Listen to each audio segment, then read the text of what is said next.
Well, the monster is being laid to go to hell because why in the hell are y'all celebrating a damn Charlie clan? Because that's exactly who he is.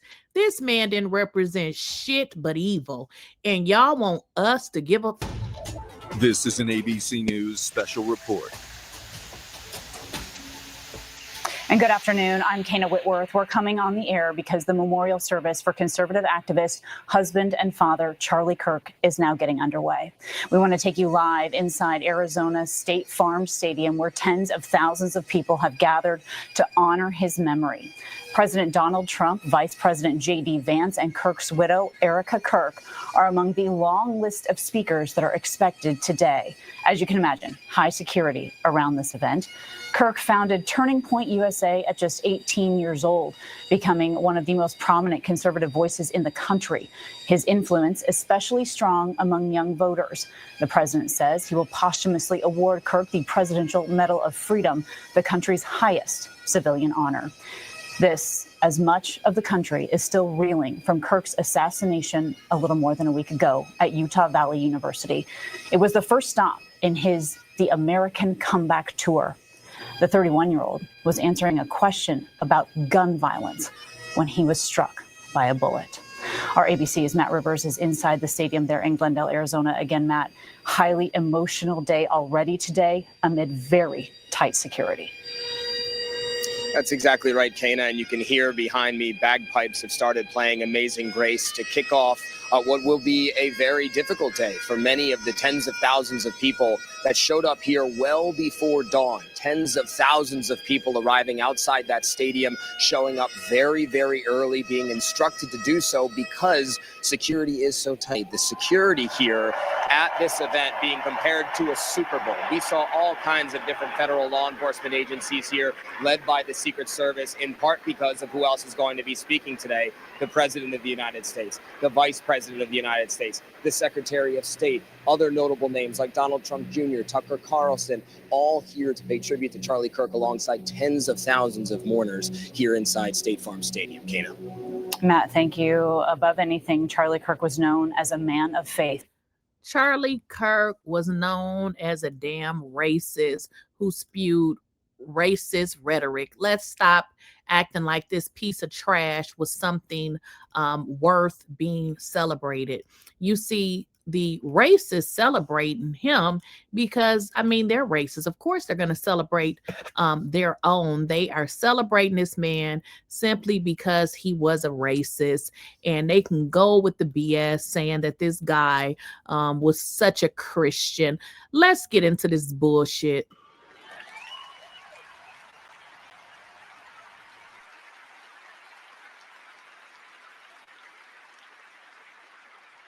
It is better to be persecuted for your faith than to deny the kingship of Christ.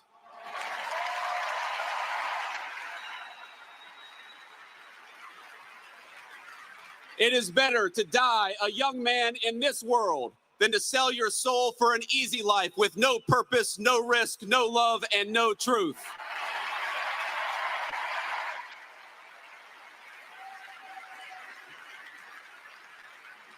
Christ told us in the Gospel of John, I have said these things to you, that in me you may have peace. In the world you will have tribulation, but take heart, I have overcome the world.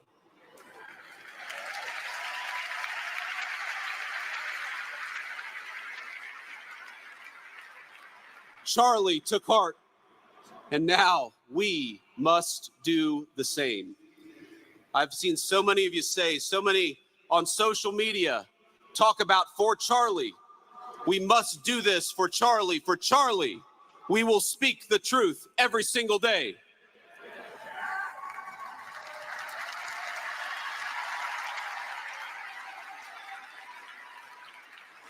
For Charlie, we will rebuild this United States of America to greatness.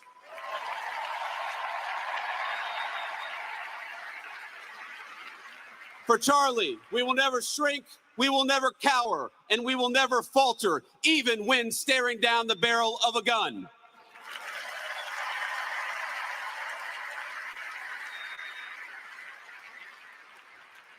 For Charlie, we will remember that it is better to stand on our feet defending the United States of America and defending the truth than it is to die on our knees.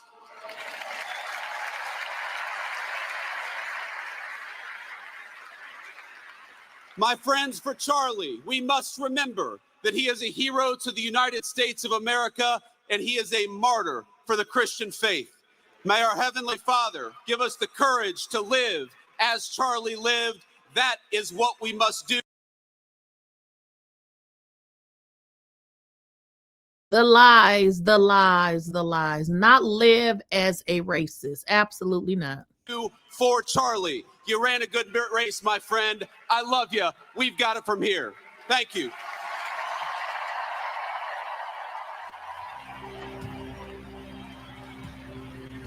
Vice President J.D. Vance there addressing a large crowd. He was greeted with cheers and many people remained standing as he talked about how Charliekirk transformed the face of conservatism and that he loved the country with contagious intensity.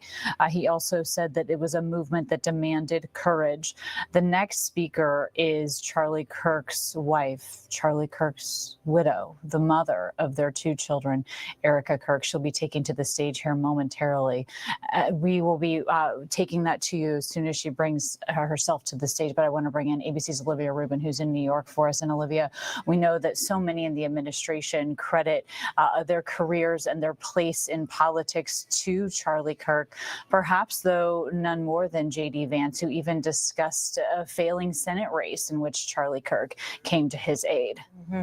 And as Will Staken, who's here with us as well, has said, there's potentially no one in the administration who was closer to Kirk than Vance. They were personally friends. I'm reminded of a speech that J.D. Vance gave at Turning Point's inaugural ball the night before J.D. and President Trump were sworn into office on the 20th. The evening of the 19th, he was standing at a Turning Point event saying thank you to Charlie. It is clear how much he feels he owes where he is, in part to Kirk. A number of individuals in the administration feel that, as you said. I'm also reminded of Susie Wiles earlier this week saying that Secretary Kennedy has Kirk in part to thank. She said that it was Kirk who brought Kennedy and the Maha movement into the Republican Party. We all remember when Secretary Kennedy suspended his campaign, later endorsed President Donald Trump, and they appeared publicly together for the first time, Kayna, at a Turning Point co-sponsored rally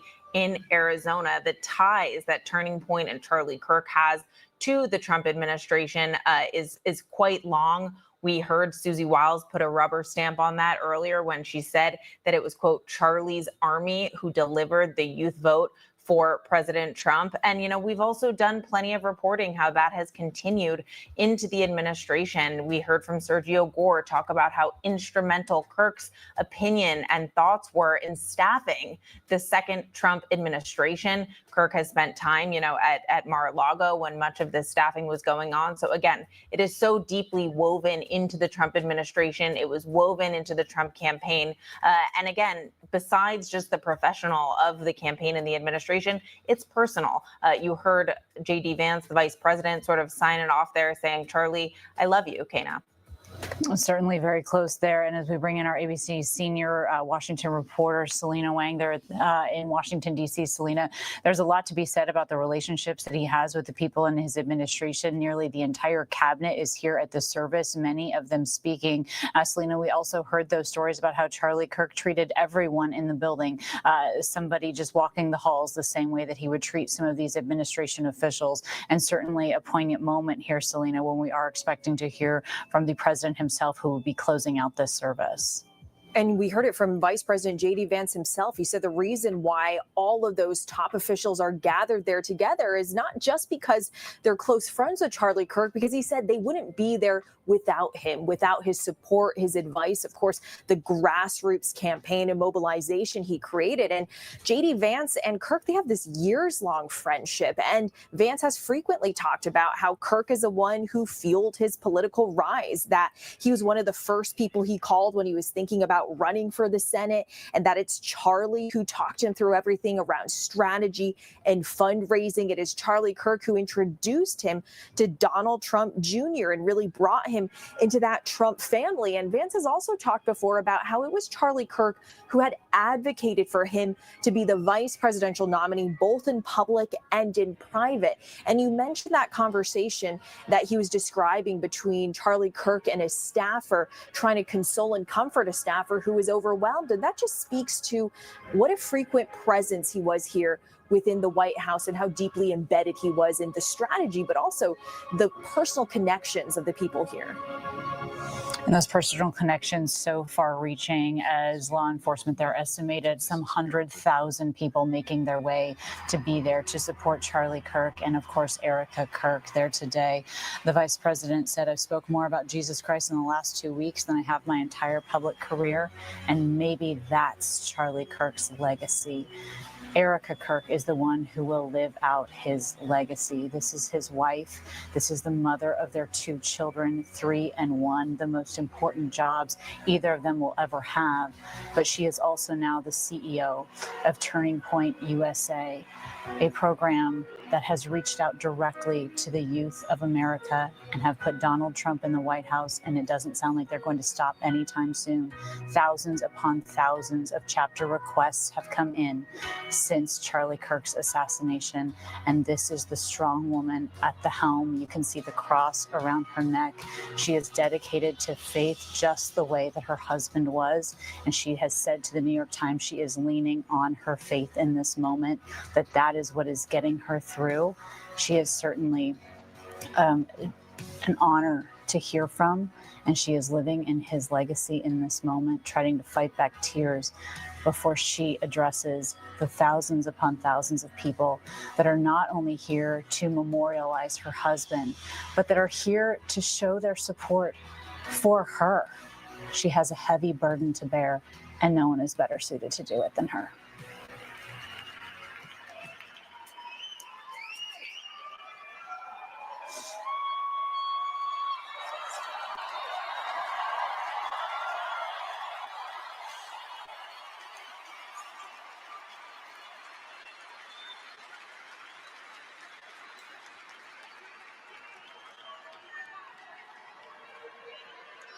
Hello. God bless all of you for coming here from all over the world to honor and celebrate my Charlie.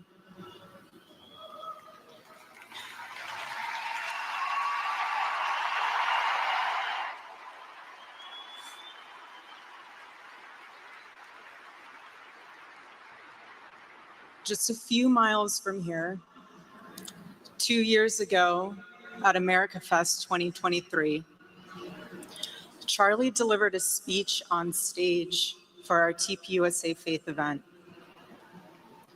Charlie loves speaking off the cuff. He's very good at that, without a script. So I personally didn't know what he was going to say. And what he chose to speak about that day was his submission to the will of God. He quoted one of his favorite Bible verses, Isaiah chapter 6, verse 8. "Here I am, Lord. Send me." After Charlie finished, I met him backstage and I spoke to him, and I'll never forget this.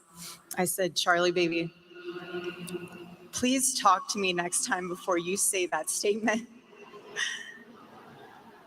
Because when you say something like that, there is so much power in that verse. When you say, 'Here I am, Lord, use me,' God will take you up on that." And he did with Charlie.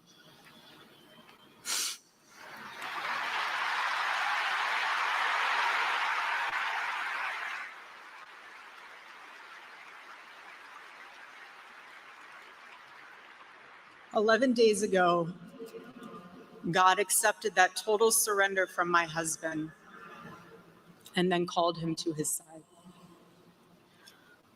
More than anything, Charlie wanted to do not his will, but God's will.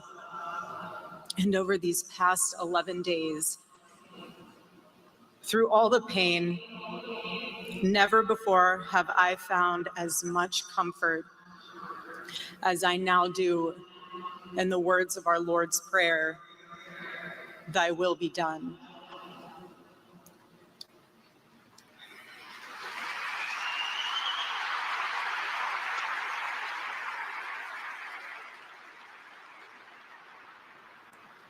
God's love was revealed to me on the very day my husband was murdered.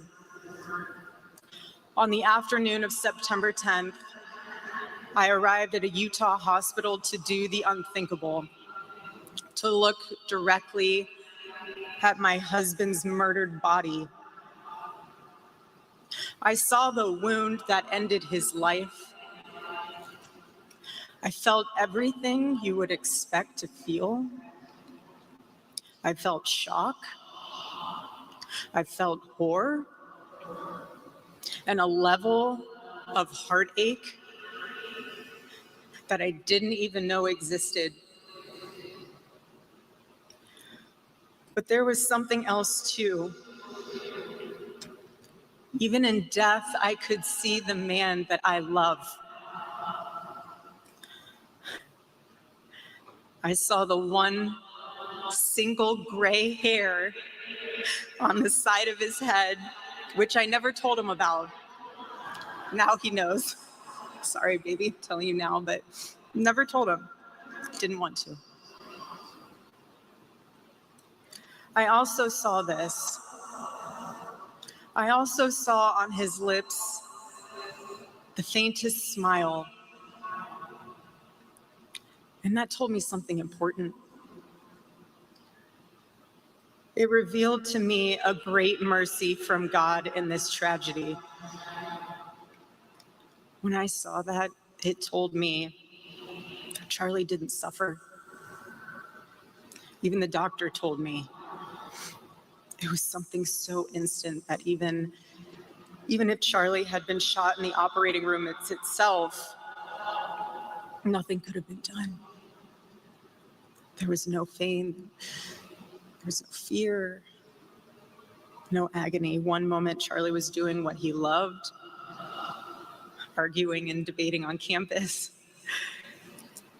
fighting for the gospel and truth in front of a big crowd. And then he blinked.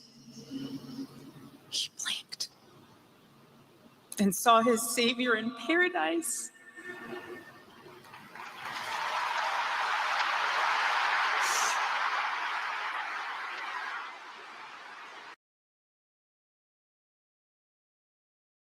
He saw his Savior in paradise, or did he see the devil in hell?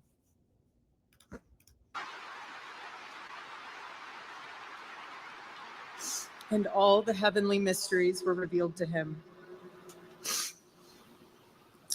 God's love continued to be revealed to me in the days that followed. The next day on the tarmac in Air Force Two,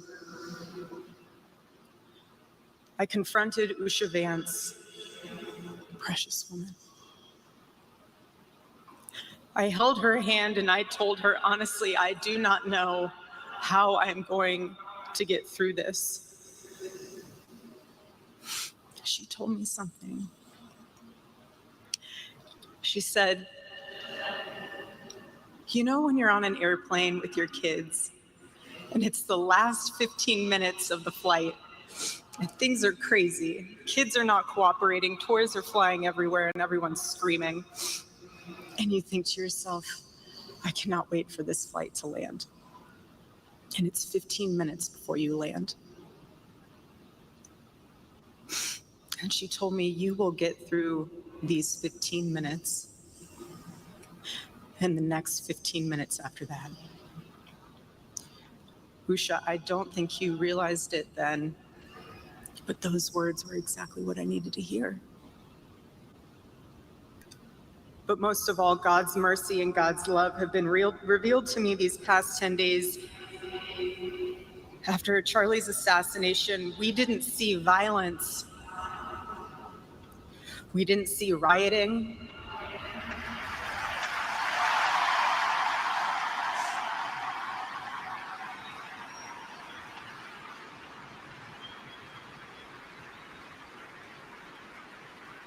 We didn't see revolution. Instead, we saw what my husband always prayed he would see in this country. We saw revival.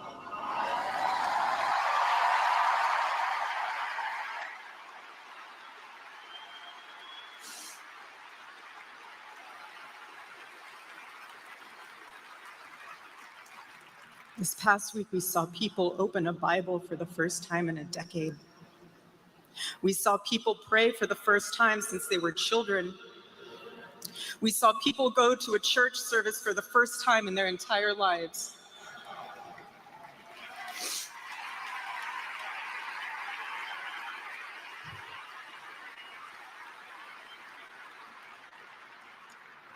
Charlie liked to journal. And I say this because he did it to remember important moments and sayings that affected him. And one of the things he wrote in his journal was this: every time you make a decision, it puts a mark on your soul. To those of you out there who just made that decision and took the first step toward a spiritual life, I say thank you and welcome.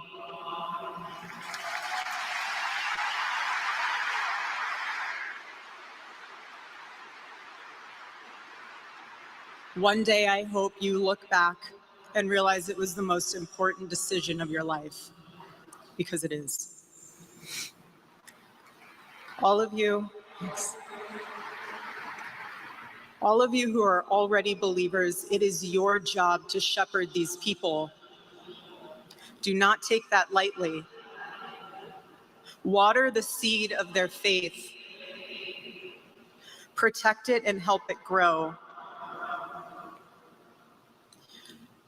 Every day as Charlie rode into the office, he would go through his contact list. And I know there's many of you who were impacted by this. He would go through his contact list and send Bible verses for the day. He knew that faith was a habit. The more you live it, the more it grows. Why are they trying to portray as if this Buster was such a Christian that called women dumb, black women don't have a brain, or they don't have brain processing power? Now, all of a sudden, he's such a Christian. The lies, the lies, the lies. But know this too. The seed has only just been planted. The enemy will tempt you the most in a time like this one. God will always be there for you, but you must choose to mark your soul again and again in the direction of Christ.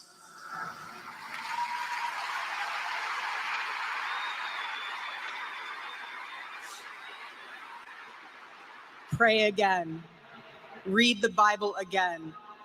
Go to church next Sunday and the Sunday after that, and break free from the temptations and shackles of this world.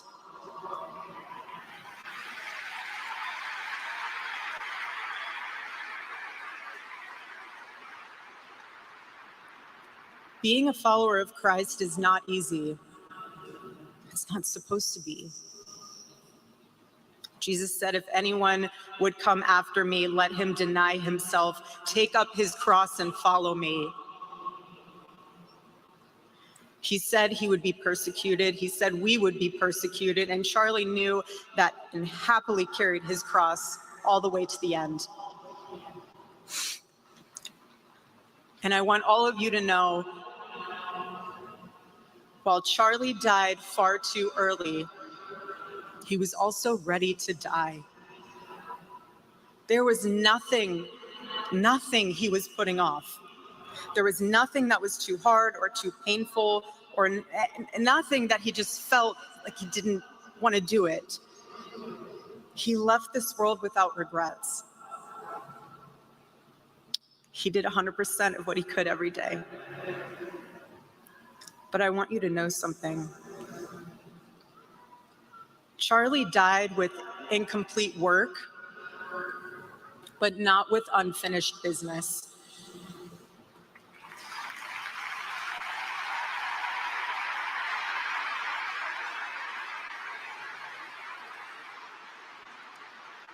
But I will miss him. I will miss him so much because our marriage and our family were beautiful. They still are.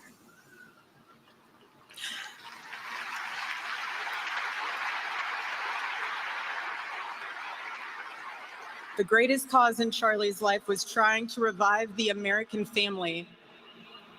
When he spoke to young people, he was always eager to tell them about God's vision for marriage and how, if they could just dare to live it out, it would enrich every part of their life in the same way that it enriched ours. And someone once asked me how Charlie and I, how we kept our marriage so strong when he was busy traveling. And our little secret, it was love notes. Every Saturday, Charlie wrote one for me, and he never missed a Saturday. And in every single one of them, he'd tell me what his highlight was for the week, how grateful he was for me and our babies. And always at the end, he would always end it with asking the most beautiful question. He'd always end it by asking, please let me know how I can better serve you as a husband.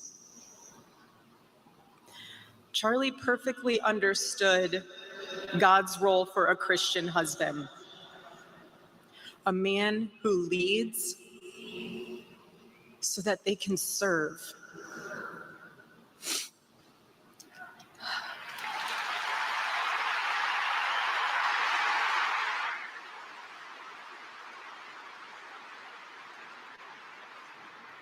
To all the men watching around the world, accept Charlie's challenge and embrace true manhood. Be strong and courageous for your families. Love your wives and lead them. Love your children and protect them. Be the spiritual head of your home. But please be a leader worth following. Your wife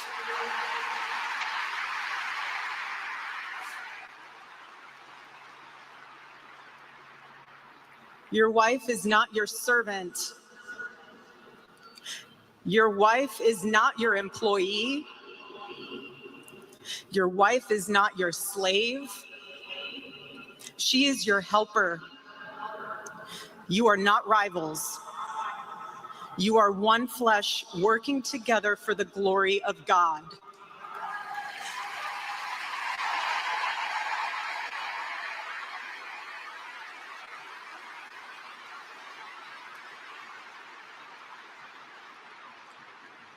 I was Charlie's confidant. I was his vault, his closest and most trusted advisor, his best friend. I poured into him and loved him so deeply, empowered him, because his love for me drove me to be a better wife. Every day he honored me, and I prayed that I could be the wife that God needed me to be for my husband. Women, I have a challenge for you too. Be virtuous. Our strength is found in God's design for our role. We are the guardians. We are the encouragers. We are the preservers. Guard your heart. Everything you do flows from it. And if you're a mother, please recognize that is the single most important ministry you have.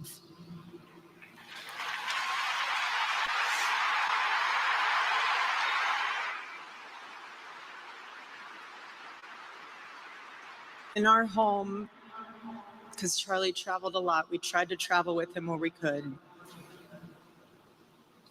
But I made sure that when Charlie returned from work, it was his sacred landing place, away from the worries of the world.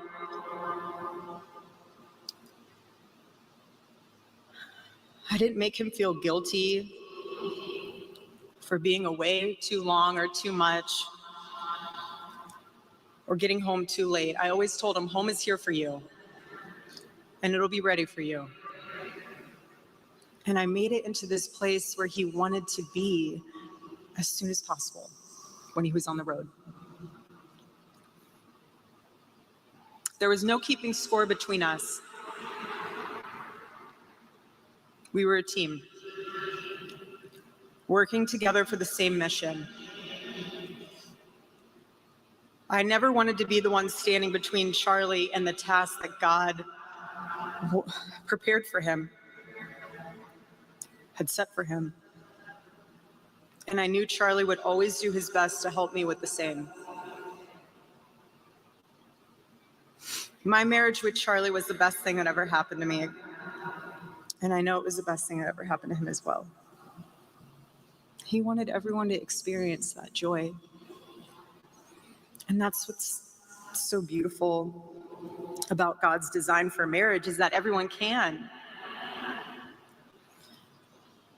And I could talk endlessly about it, and years to come I will. But Charlie's mission above all was aimed directly at those who aren't married. He named his organization well. He knew things were not right with America, and especially with young people, and they needed a new direction. Charlie passionately wanted to reach and save the lost boys of the West. The young men who feel like they have no direction, no purpose, no faith, and no reason to live. The men wasting their lives on distractions, and the men consumed with resentment, anger, and hate. Charlie wanted to help them. He wanted them to have a home with Turning Point USA. And when he went onto campus, he was looking to show them a better path and a better life that was right there for the taking. Now that's not true. When he went on campus, he was going there to recruit people for MAGA. He wanted to show them that.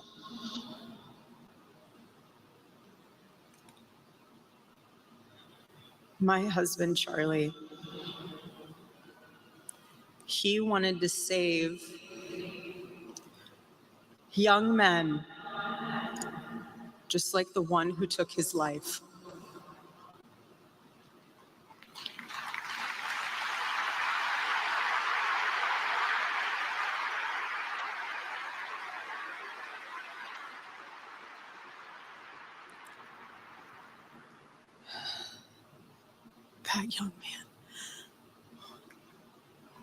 That young man, on the cross, our Savior said,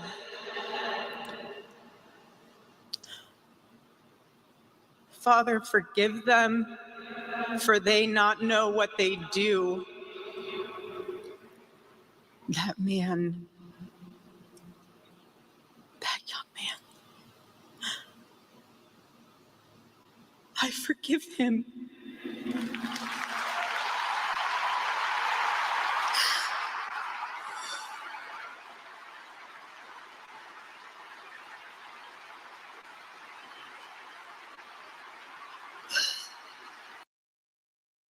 That's odd, because she did another podcast onto his YouTube page where she was saying, calling for vengeance. These people are full of shit.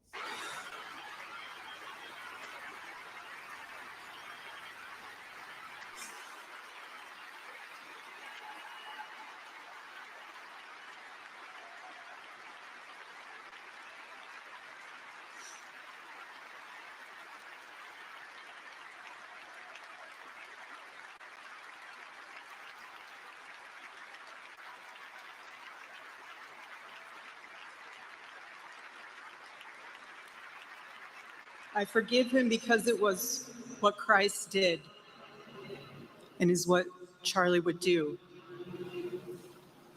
The answer to hate is not hate. The answer we know from the gospel is love, and always love. Love for... Well, now she's lying because they want the man to be publicly executed, which is something we don't even have in the United States. I don't think they have that anywhere. So they want the man who allegedly did this to Charliekirk to be publicly executed. These people are full of shit. Our enemies and love for those who persecute us. The world needs Turning Point USA. It needs a group that will point young people away from the path of misery and sin. It needs something that will lead people away from hell in this world and in the next. It needs young people pointed in the direction of truth and beauty. And so I promise you today, every part of our work will become greater. I am tremendously honored to be the new CEO of Turning Point USA.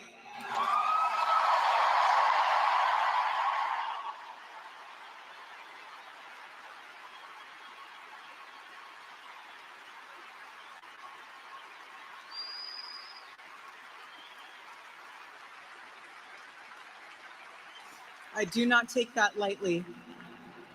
Charlie and I were united in purpose. His passion was my passion, and now his mission is my mission. Everything that Turning Point USA built through Charlie's vision and hard work, we will make 10 times greater through the power of his memory. Chapters will grow, thousands of new ones will be created. TP USA Faith will add thousands of new pastors and congregations.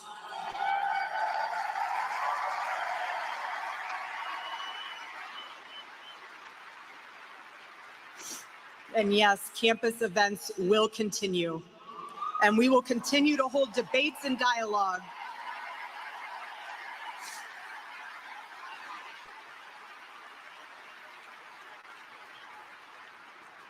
The First Amendment of our Constitution is the most human amendment. We are naturally talking beings, naturally believing beings. And the First Amendment protects our right to do both.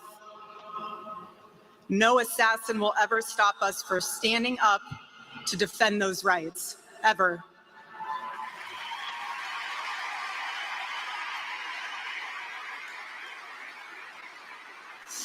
Because when you stop the conversation, when you stop the dialogue, this is what happens. When we lose the ability and the willingness to communicate, we get violence. And as I stand here now, and I look at this beautiful photo of my husband in front of me, hanging in the stadium, I think of my husband 13 years ago. I hadn't met him yet. He was 18 years old, a man barely out of high school, running around the halls of the RNC without $1 in his pocket and a single contact in his phone. People who saw him said that he didn't know what he was doing, but he did. He did know what he was doing. So Charlie Kirk and his organization, Turning Point, they said before he got deep into this MAGA stuff, this man made 20-something thousand dollars a year. He was allegedly recruited by MAGA, and therefore they paid him. He went from university to universities recruiting people to be MAGA. She's making it like he found this opportunity when the man was clearly recruited by MAGA. He knew exactly what he was doing. So they go on to say this man is such a Christian. But anybody who's a Christian, no, you don't mix politics and Christianity. So he was clearly wanting everybody to be MAGA, but now he's such a Christian. He was going to change the world, and he did. Charlie's life was a turning point for this country. It was a miracle. Let that miracle that was Charlie's life be your turning point as well. Choose prayer. Choose courage. Choose beauty. Choose adventure. Choose family. Choose a life of faith. Most importantly, choose Christ.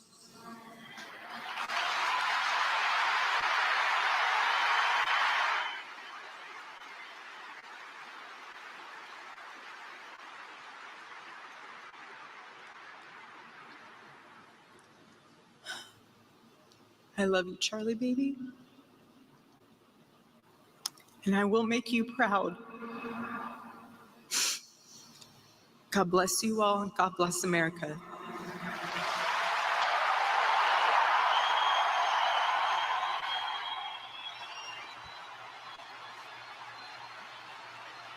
Powerful words there from Erica Kirk, addressing the thousands upon thousands of people that are there to honor her husband as she will continue his legacy.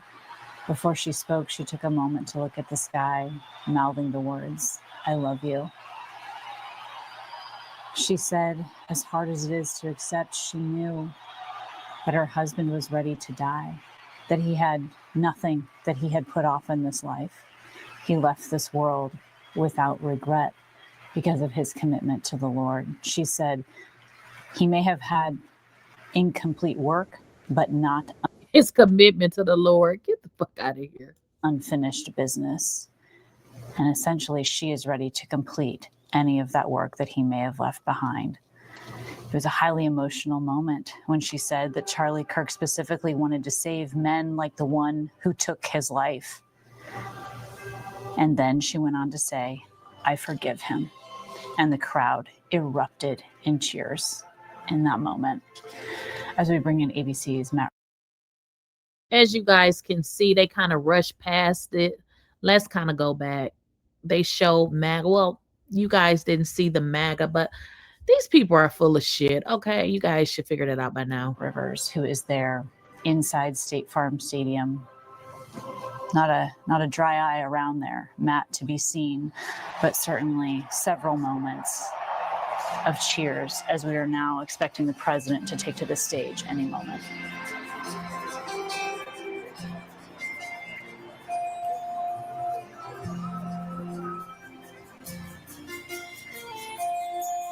Here we see President Donald Trump walking onto the stage with the same song that he used when he addressed the Republican National Convention, in a place that he would not be in, by his own admission, without the work of Charlie Kirk. He has been sitting up. As you guys heard her, he would not be where he was without Charlie Kirk endorsing him. This is a MAGA mess. This is MAGA.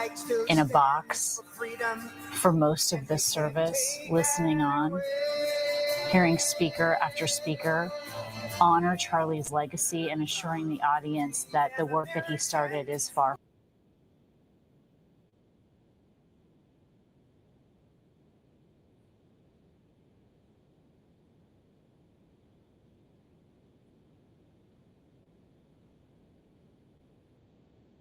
Okay, guys. So I have to wait till they take the music off because YouTube will block it. So I have to wait for them to stop speaking.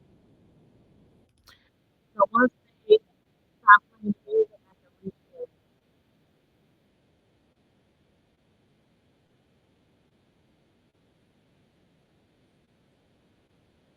So they're signing up people to vote. MAGA. This is crazy. Who signs up people to vote at a funeral? Crazy.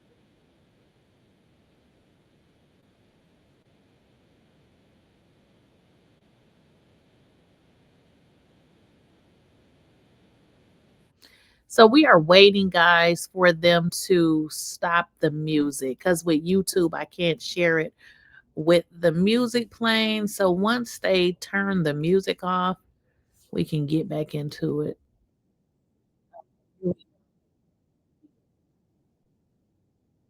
Is an idiot that Donald Slump. Here today we have the Vice President of the United States, J.D. Vance. We have the Speaker of the U.S. House of Representatives, Mike Johnson. We have countless members of the United States Senate, and I'm sorry I'm not going to introduce you, but I'll be up here. They're all over the place. And likewise, the House of Representatives, they're all over this big stadium. This is not an arena, this is a stadium. Our great cabinet and this stadium packed with rafters of people, not to mention the one across the street that also has tens of thousands of people. And they're watching us on screen right now.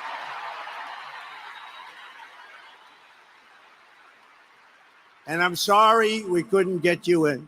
If anybody would like to give up your seat, please walk across the street. But this is like an old-time revival, isn't it? An old-time revival.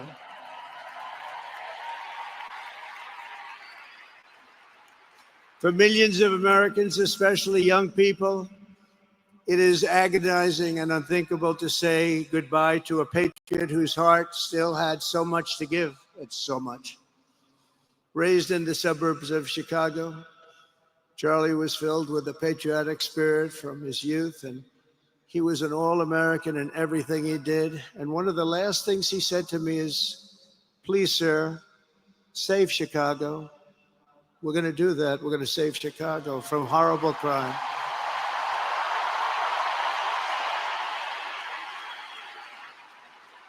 In high school, he was the quarterback of the football team and the captain of the basketball team. He was a good athlete. A lot of people don't know that about Charlie. He was an Eagle Scout who spent his school lunch breaks listening to another champion for liberty, somebody that he greatly admired, Rush Limbaugh.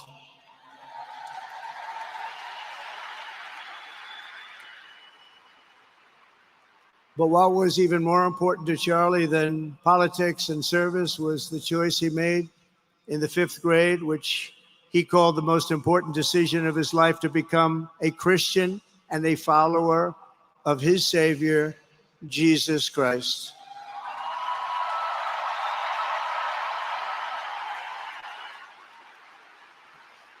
Inspired by faith and his love of freedom, Charlie did something remarkable when he was just 18 years old. On the advice of a mentor who told him to put off going to college because he was doing so well, he devoted his life to converting young people to the conservative cause. How did he do? Take a look. How did he do?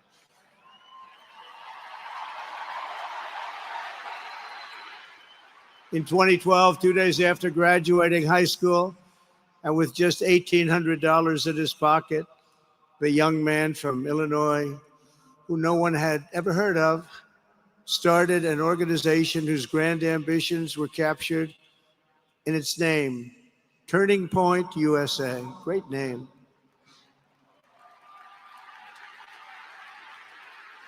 And I have a feeling it's going to be bigger and better than ever before. Does that make sense? It's going to be bigger and better than ever before. Look at what's happening.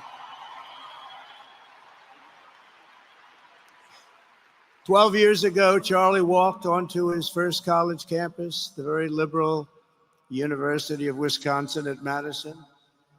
He set up a card table and put up a sign with 3 words, "Big government sucks." Could you believe that? That's Charlie. That day, Charlie talked to every student who approached him, most of whom were probably quite a bit older than he was. Finally, after many hours, he found the first ever turning point chapter leader. His first year out of high school, Charlie traveled 300 days raising money and taking his message to campuses all over the country. He lived out of his parents' basement, and they actually loved having him there. They loved Charlie. Everybody loved Charlie. And on the couches of friends and supporters, he lived off couches for 2 years, 3 years, then life started getting a little bit different, but he was always the same. For 5 years, he refused to take a paycheck, but day after day, he worked from 5 a.m. in the morning till 11 p.m. in the evening, always. His staff remembers that he wore Walmart jeans and T-shirts from the Goodwill store. Remember the Goodwill store? It wasn't easy, but Charlie wasn't in it for money at all, never has been. Money was never his thing. He was always in it for the mission. As he liked to say, even back then, we have a country to save. Just what he did. He'd call me all the time, "Sir, we have a country to save." I said, "Charlie, thanks very much for telling me that. I appreciate it." Charlie volunteered for my 2016 campaign and traveled the nation with my son, Don, and Eric. I got to know him very well and saw immediately that Charlie was actually a master builder of people. It was Charlie who first started organizing young Black conservatives hungry for support and leadership. It was Charlie who stood up for persecuted Christians and Jews on college campuses. It was Charlie who helped bring online censorship, free speech, and cancel culture to the fore of our political debate. He was right up there with me. It was Charlie who helped unite MAGA, and you know what MAHA is? That's right, Make America Healthy Again.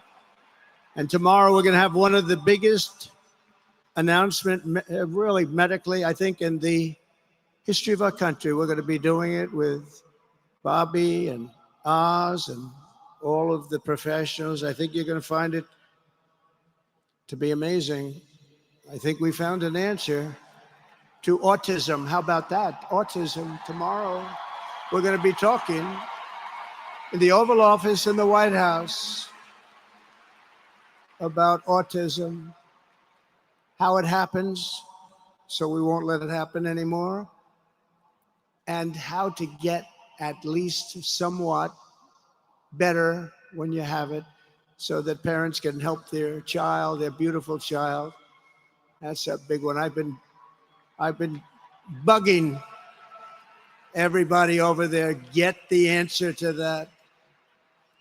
You know, 20 years ago, 1 in 10,000 were born with autism. 20 years ago. The most recent survey says 1 in 12.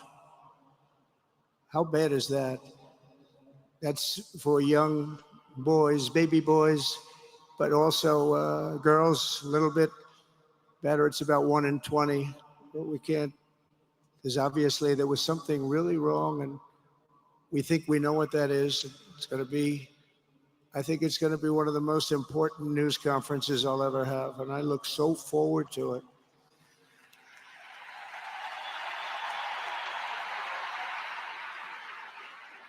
And you know who else looked forward to it? Because he knew. I'd tell him a little bit about what was going on. Was Charlie. He would have been front row center, believe me. We'll be missing him tomorrow. It was such a big deal for him, too. He brought together Donald Trump, Bobby Kennedy, right here in the great state of Arizona 1 year ago. Remember that? What a night, what a day that was. And it was Charlie who was among the first to speak to me about a man from Ohio by the name of J.D. Vance. Have you ever heard of him? He's doing a good job.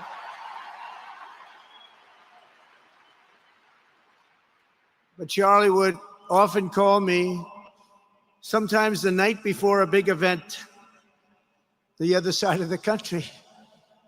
And he'd ask me and say, do you think you could come and speak at the event? The following day, right?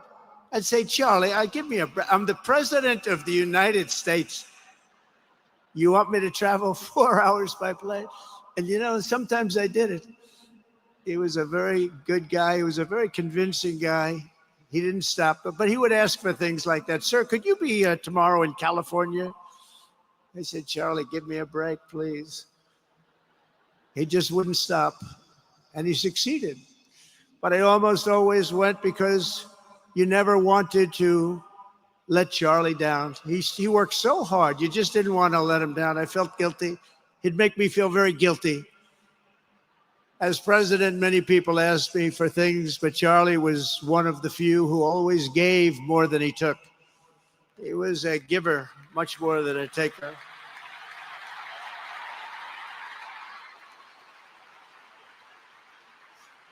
And no matter how big Charlie became, no one was too small for him to notice. He was good to everybody. Didn't matter. Several years ago, a fourth grader asked Charlie to appear on his podcast, which was probably only watched by the parents of that fourth grader. And Charlie, who was actually pretty hot at the time, to be honest, he agreed, and the boy asked for advice. Charlie replied, the left. I call it the radical left. I call it sometimes the radical left lunatics. But Charlie didn't say that. He called it the left. He was probably right, but I can't help it. I can't help it. So he said the left, radical left lunatics, may have all the money in the world, but they can never outwork me. I will wake up as early as I need to about himself. I will stay up as late as I need to, and I will never stop fighting for our country. And he did this until his dying breath. That's what he was doing. That's what he was doing. Think of it. Wow. What a horrible moment. I was in the Oval Office when I heard they came in, and it was like a surreal experience, a terrible, terrible. I had some very big people in the Oval Office, and I was in the midst of a very important conversation for our country, big people, the biggest. And I said, you have to leave now. When they told me that, they told me in front of a group of very powerful people. I said, you have to leave now, right now, please. Right now, you have to leave, go. By his own determination and skill, Charlie Kirk built Turning Point from his humble beginnings, the beginnings that nobody believed could ever end up something like this, into a great movement and a juggernaut of American politics. And, you know, we have a massive stadium loaded up with people, but he got tremendous crowds before he had this kind of horrible news and before we had to hear what happened so terribly. He delivered more than 250 speeches a year at over 200 colleges and universities. And that was at a time when it was not really vogue to go to colleges and universities if you were a conservative. It really took great courage. And we used to talk, and I said, you know, I think they're much more conservative than we know. And he agreed, but it just wasn't something that was happening because the radical left would do very bad things, very dangerous things. But Charlie set up chapters on 2,200 campuses and spoke at more than 1,000 churches. He launched a podcast and radio show that grew to an audience of 1 million Americans a day, one of the bigger shows on radio. And Charlie didn't just bring young people into the movement. all of a sudden it started to grow by leaps and bounds. By 2024, we won more young people than any Republican candidate in the history of our country, including for the first time a majority of males under 30. Can you believe it? Remember when Republican presidential candidates would get 4%? No, we did unbelievably with young people. And he was a big, big factor. Unbelievable. But he made me work for it. Sir, you have to make a speech here. You have to make a speech there.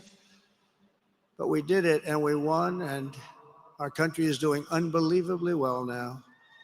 We had a country that was dead 1 year ago, and now we have the hottest country anywhere in the world. And Charlie helped us make it that. One of the great people. But through it all, the core of Charlie's message and his basic method never changed. It never really changed. He stayed the same person also. At every campus event, Charlie asked the people who disagreed with him to come forward, and instead of silencing them, he handed them a microphone and let them speak. And he'd convinced so many of them. It was a pretty amazing thing to watch, actually.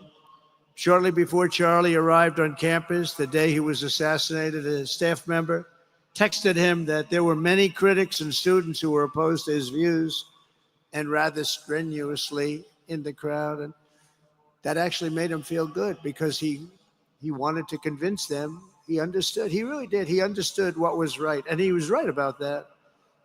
A lot of it was based on common sense, by the way. Charlie wrote back to the staff member saying, I'm not here to fight them. I want to know them and love them, and I want to reach them and try and lead them into a great way of life in our country. In that private moment on his dying day, we find everything we need to know about who Charlie Kirk truly was. He was a missionary with a noble spirit and a great, great purpose.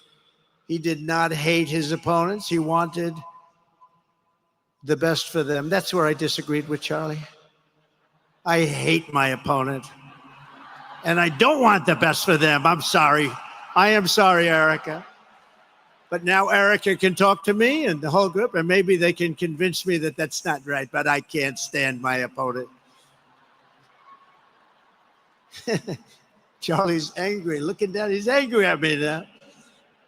He wasn't interested in demonizing anyone. He was interested in persuading everyone to the ideas and principles he believed were good, right, and true.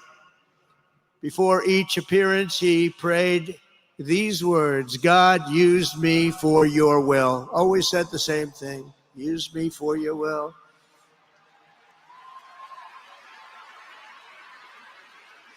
And that is exactly what God did. When you think, that's exactly what he did. The more success Charlie had, and he was getting more and more successful, the more dangerous his mission became. On campuses all over the country, his quest for open dialogue was met with menacing hate. There were bomb threats, pulled fire alarms, and countless rage-filled radicals who tried to shout him down. It was nasty. I used to say, Charlie, this is nasty stuff you're doing. At one event, police had to build barricades to protect students from an angry mob of thugs. Many of these people, by the way, are paid a lot of money to do this. They're agitators. They're paid agitators. Remember that. When you see they all have the same beautifully printed sign, every sign is identical, comes out of a top-level print shop. That's not the signs that are made in somebody's basement. Those are paid for by very bad people, and hopefully we're going to be finding out through the DOJ who those people are.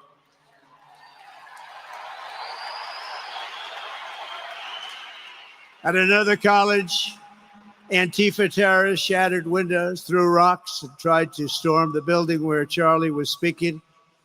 It was a really bad one. Often dozens of police officers were needed to prevent left-wing violence.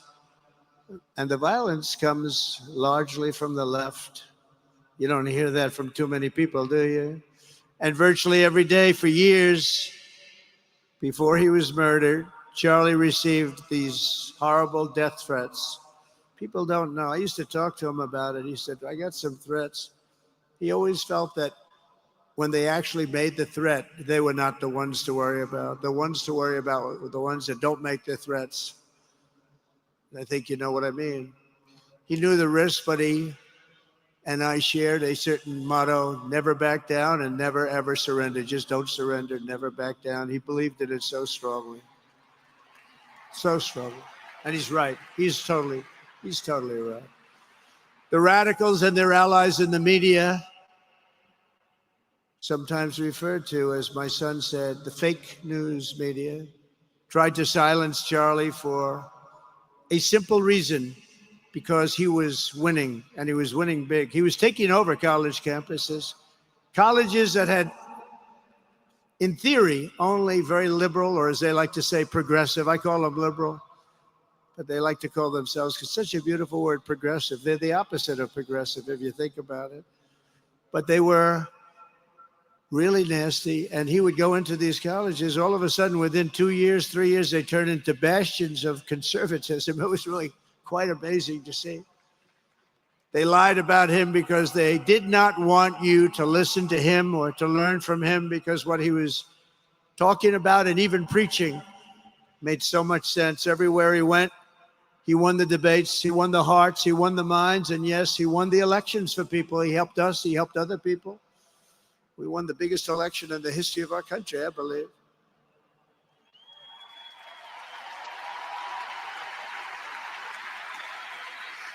Charlie Kirk was without a doubt among the most influential figures in the most important election in the history of our country. The election of, that beautiful day, November 5th, 2024. Do you remember that day? It was 9 months ago. What a day that was. I mean, we had a pretty good day in the first one. And I must tell you, on the second one, we had a phenomenal day. But a lot of bad things happened. And now that's not even questioned. They cheated like dogs, but we got them back, didn't we, huh? Got them back. But we owe Charlie a profound and eternal debt of gratitude now. Just like Charlie and Erica made Turning Point hot, we are looking at a country that has the chance to attain a level like never before. Tariffs are making us rich again, richer than anybody ever thought was possible. And the only one challenging them are people that hate our country or foreign countries that are paying a price, because they did the same thing to us for years. They took advantage of us, but we're making money. We're becoming richer and richer. And we're taking care of our people better and better when we do that. And we can take care of other countries better and better. But we're doing unbelievably well. The tariffs have really been a hold. The election was big, but the tariffs, because of the election, came in. And remember, other nations do that to us. And Charlie understood that. He saw the money. He saw what was coming into our country, and we can use that for Medicare, Medicaid, Social Security, all of these things that we fight so hard for. And that's exactly what's happening. The numbers are incredible. When the news finally came out on election night last November that the race was officially won, came out pretty early in the night. Charlie was live on camera. In that moment, he was overcome with emotion. I've never seen him like this. He was so happy. For a long while, he said nothing. His eyes were filled with tears, and then he buried his face in his hands and he started crying. That wasn't the Charlie I knew, but in thinking about it, it actually was the Charlie I knew, because he had a tremendous heart.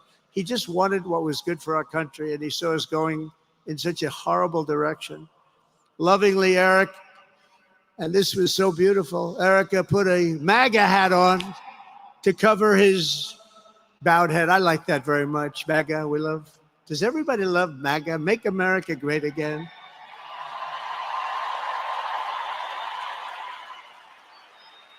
When Joe Biden used to get up, remember the speeches? We will stop MAGA. We will stop MAGA. You know, he could barely get the words out. We will stop. I said, can somebody inform him the MAGA means Make America Great Again? How do you say you're going to stop it?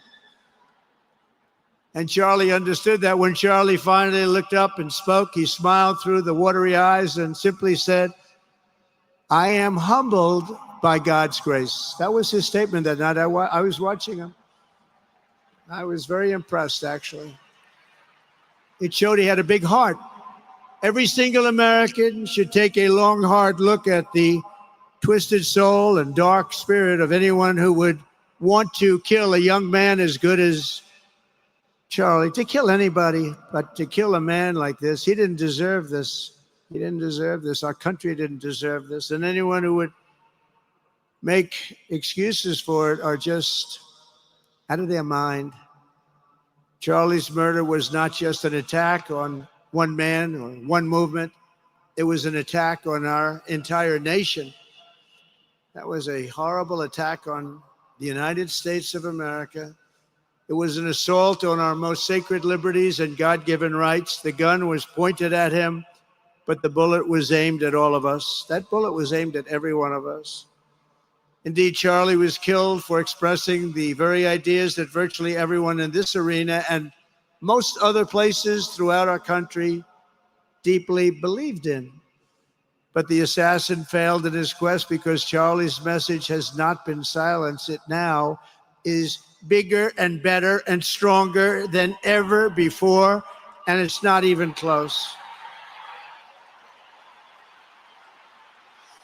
And it's rare that such a thing happens, but Charlie is bigger today than he was. Think about it. Just 2 weeks ago, he's bigger today than he was 2 weeks ago. Now, that may not help his friends and loved ones, of which there are so many. It may not help Erica and those beautiful children who have to suffer so horribly through this moment, but they know it's true.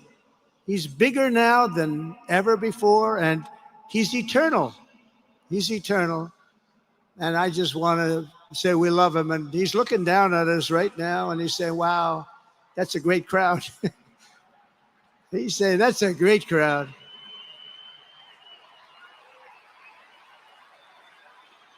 And it's a great crowd of patriots. But that's why I will soon award Charlie the nation's highest civilian honor, the Presidential Medal of Freedom. It's the highest civilian honor.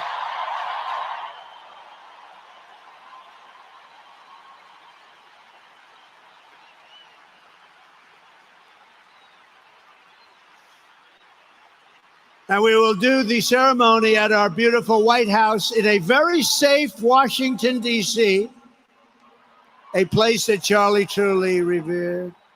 You know, we stopped the crime in Washington, took 12 days. Now you can go to restaurants, you can walk down the middle of the street with your wife. You can have your wife walk alone down the middle of the street. She's going to be in good shape. What a difference. What a difference good management really makes. But it's, I'm so proud of that Washington, D.C. You know, it's one of the worst in the nation, in the world. And now it's considered a very safe city. And it's also, I passed it yesterday, I went through it, and the lawns are good. It's like a different place. It's like the tents are gone, the threats are gone, the gangs aren't there. We got rid of, you know, we took out 1,500 career criminals, 1,500. If you have 3 career criminals, that can make a big difference. But I'm so proud of Washington, D.C., and now we're going into Memphis. And we'll get that one straightened out fast. And then we're going into some others, but we're going to go to Chicago, and we're going to have Charlie very much in mind when we go into Chicago. And we'll get that one straightened out. You have an incompetent governor who, he thinks it's okay when 11 people get murdered over the weekend. He thinks you don't have any crime when 11 people get murdered and 28 people get shot. He says he's got crime. No, they don't have it under control, but we'll have it under control very quickly. So we're going to be doing that. And Charlie loved what we were doing. He was so proud of what happened. He was there to see it. He's so proud of what happened in Washington, D.C. As you know, the depraved assassin who planned and executed Charlie's killing has been arrested and charged with capital murder. God willing, he will receive the full and ultimate punishment for his horrific crime. It's a terrible thing. Because you can't let that happen. You can't let that happen. Can't let it happen to a country. The Department of Justice is also investigating networks of radical left maniacs who fund, organize, fuel, and perpetrate political violence. And we think we know who many of them are. But law enforcement can only be the beginning of our response to Charlie's murder. Over the last 11 days, we have heard stories of commentators, influencers, and others in our society who greeted his assassination with sick approval, excuses, or even jubilation. You've heard that. So have I. Couldn't believe it. Some of the very same people who spent the last 8 years trying to sit in moral judgment of anyone who disagreed with them about politics suddenly started cheering for a murder. Incredible. You know the names. They're major losers, by the way. That will be proven out in a short period of time. Some of the very people who call you a hater for using the wrong pronoun were filled with glee at the killing of a father with 2 beautiful young children.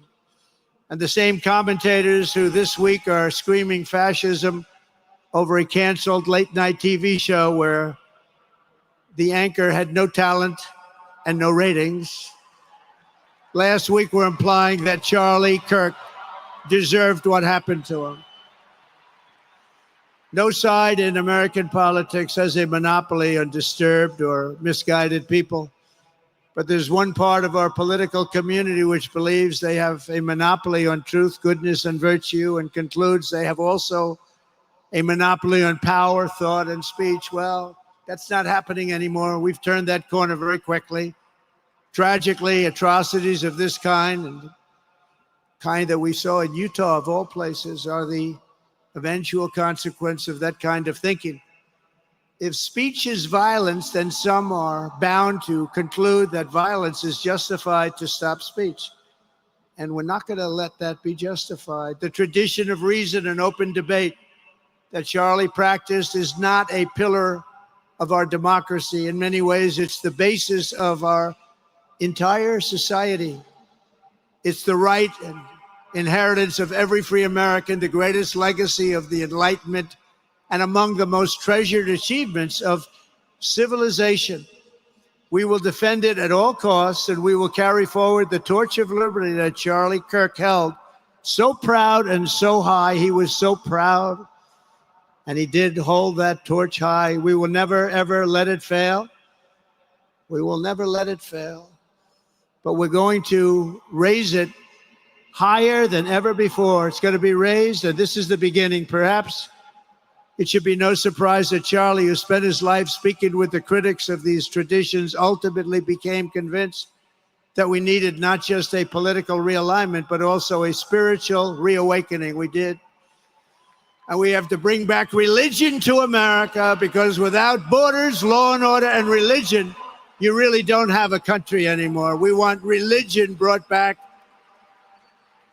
to America. We want to bring God back into our beautiful USA like never before. We want God back.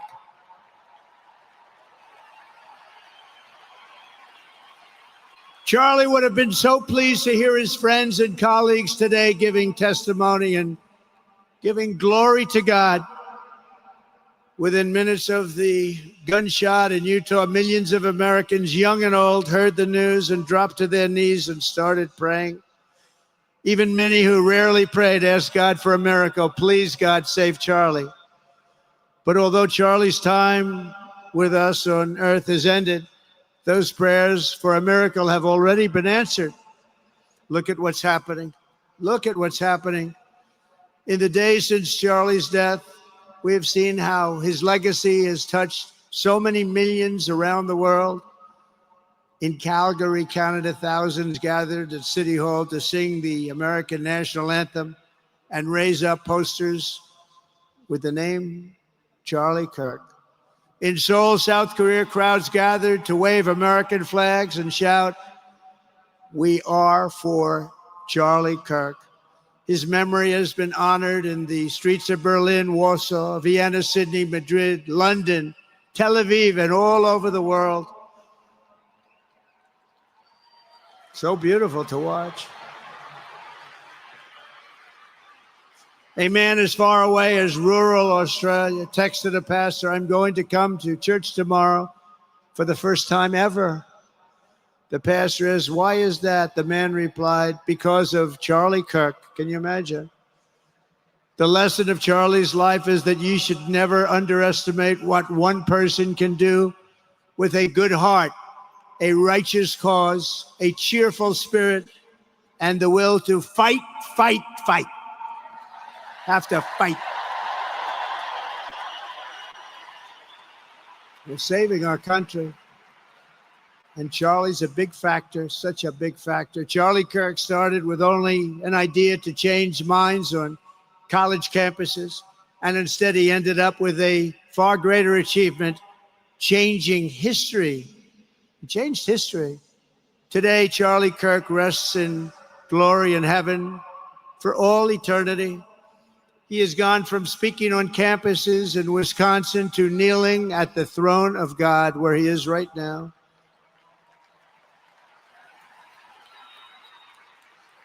We grieve for the friend and leader that we have lost, but we go forward strengthened by his faith and bolstered by his courage and inspired by his example to defend the country he lived for the freedoms he died for, and the values in which he so deeply believed. He believed in values that we should all believe in. Charlie created something very special. It's called Turning Point USA. And under the leadership and love of Erica, it will become bigger and better and stronger than ever before.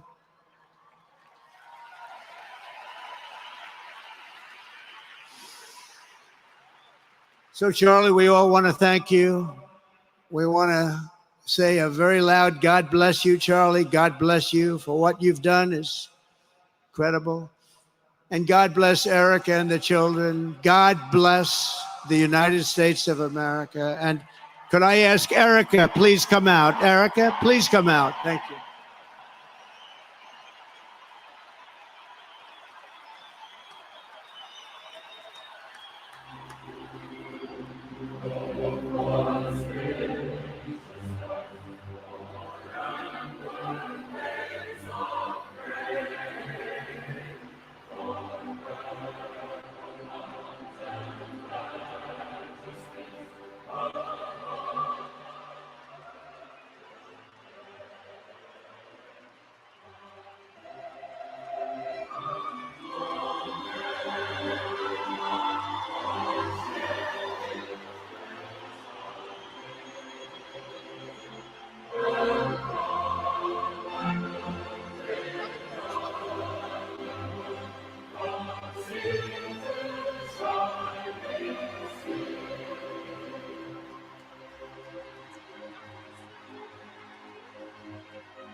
Thank you very much, everybody.